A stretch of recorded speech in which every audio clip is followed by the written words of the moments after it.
मीरा ने नहीं किया क्या? किया है मीरा ने दर्शन। अरे इसी कलिकाल की बात है, कोई बहुत पुरानी बात नहीं बता रहे। मीराबाई का नाम तो आप सबने सुना है, सुना है कि नहीं सुना है? बताओ मीराबाई का शरीर कहां मिला किसी को? आपको पता है मीरा की मृत्यु कैसे हुई? किसी को भी पता है? द्वारिका में मीरा नाचती थी भगवान के सामने। उसके गांव के लोगों को पता लगा कि मीरा द्वारिका चली गई।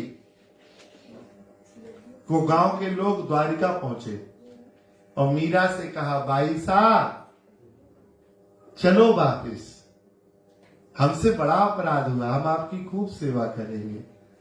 मीरा ने अपने गिरधर लाल जी से कहा, प्रभु क्या अपने से दूर भेजने के लिए मुझे बुलाया था?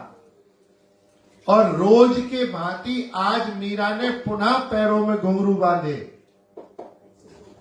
और श्री द्वारकाधीश के सामने नाचने लगी।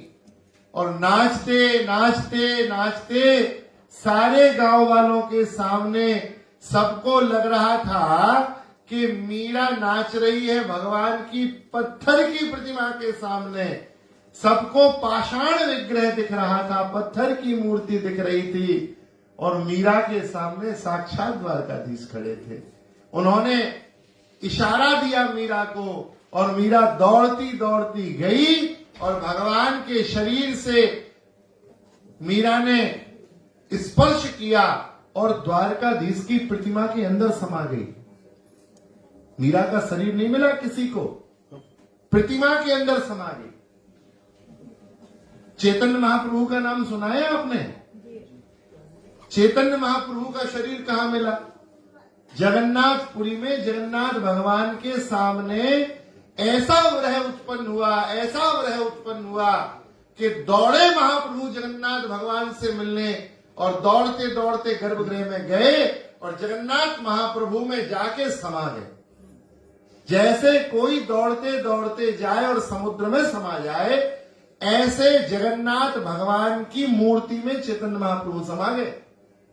ऐसे ही पाषाण विग्रह भगवती मीरा श्री द्वारकाधीश में समा गई।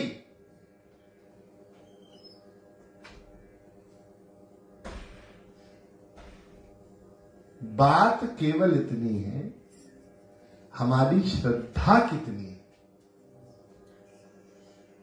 यदि श्रद्धा का, यदि समर्पण परिपक्व है तो फिर भगवत प्राप्ति संभव है। इसी जन्म में इन्हीं नेत्रों से भगवान मिलेंगे, हम देखेंगे उन्हें। हमारा मन पवित्र हो जाए बस।